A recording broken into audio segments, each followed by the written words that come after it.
तो 2026 को एक लाइफ चेंजिंग साल कैसे बनाया जाए, ये सिर्फ नए गोल सेट करने के बारे में नहीं है, बल्कि एक ऐसी नई आइडेंटिटी बनाने के बारे में है जिसे कोई चीज रोक ना सके।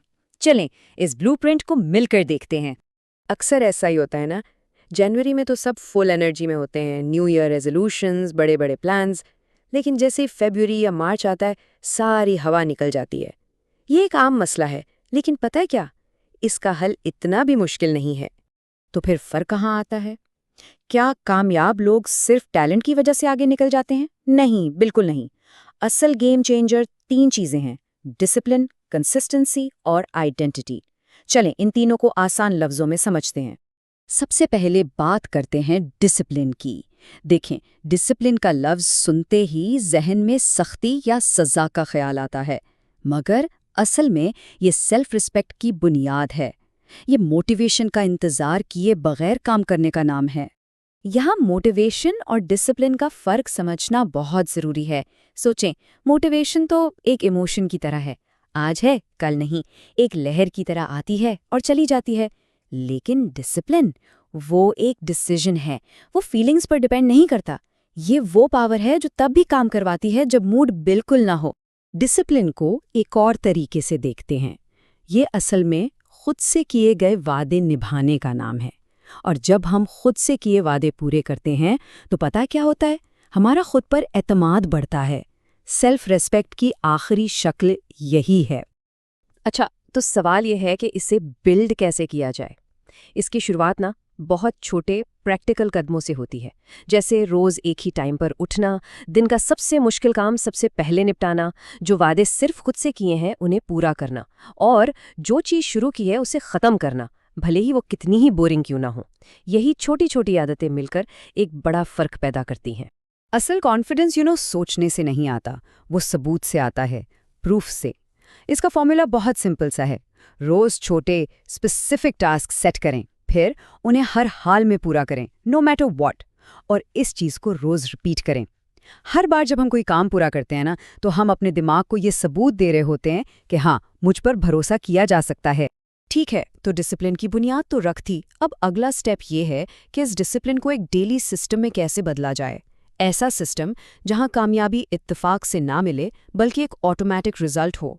यहाँ गोल्स और सिस्टम्स का फर्क समझना बहुत ज़रूरी है।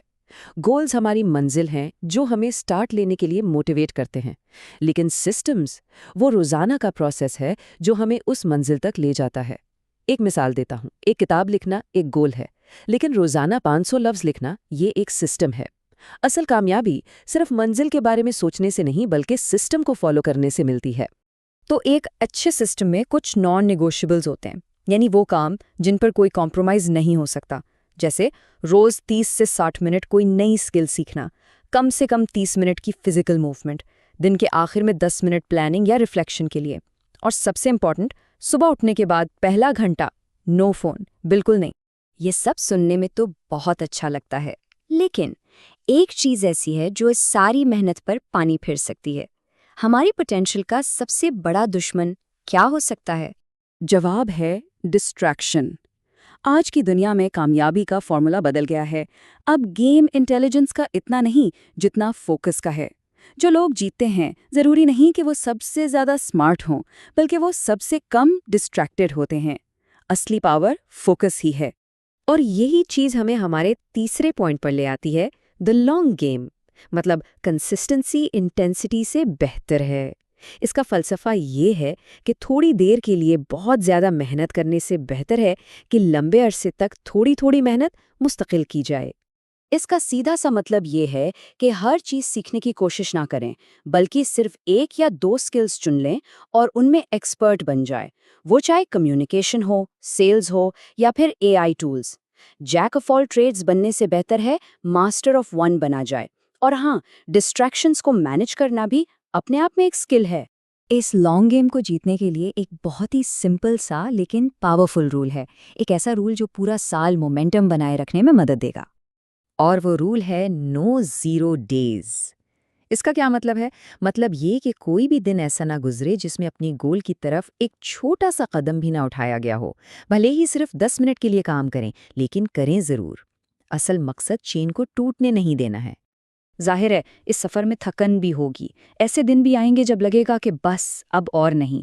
लेकिन यहाँ एक बहुत इंपॉर्टेंट फ़र्क समझना है, आराम करने और हार मानने में।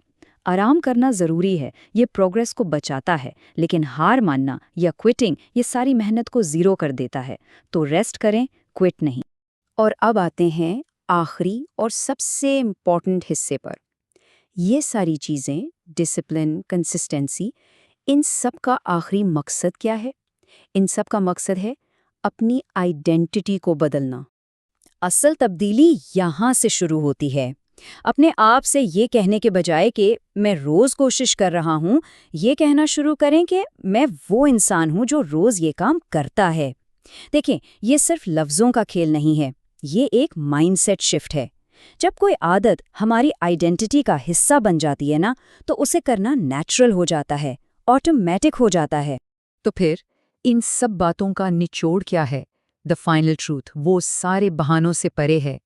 कामयाबी के लिए ना तो परफेक्ट टाइम का इंतज़ार करना है, ना ही ज़्यादा मोटिवेशन की ज़रूरत है, और ना ही दूसरों से वैलिडेशन चाहिए। जिन चीज़ों की वाकई ज़रूरत है वो सिर्फ 3 हैं: डिसिप्लिन, कंसिस्टेंसी और डेडिकेशन। बस यही पूरा फॉर्मूला है। और इस पूरे ब्लूप्रिंट का आखिरी वादा वो यही है। अगर 2026 में हर रोज भले ही थोड़ा सा ही, इम्परफेक्टली ही सही, काम किया जाए, तो साल के आखिर में हम खुद अपनी पुरानी शख्सियत को नहीं पहचान पाएंगे। सोचें, ये कितनी बड़ी तब्दीली है। तो फिर इस सब का फायदा तब है जब इस पर एक्शन लिया जाए। इसलिए कल का इंतजार नहीं करना, आज शुरू करें। पहला स्टेप, अपने गोल्स लिखें। दूसरा स्टेप, मास्टर करने के लिए एक स्किल चुनें। और सबसे इम्पॉर्टेंट, तीसरा स्टेप, अभी इसी वक्त एक छोटा सा एक्शन लें, क्योंकि असल सफ़र हमेशा पहले कदम से ही शुरू होता है।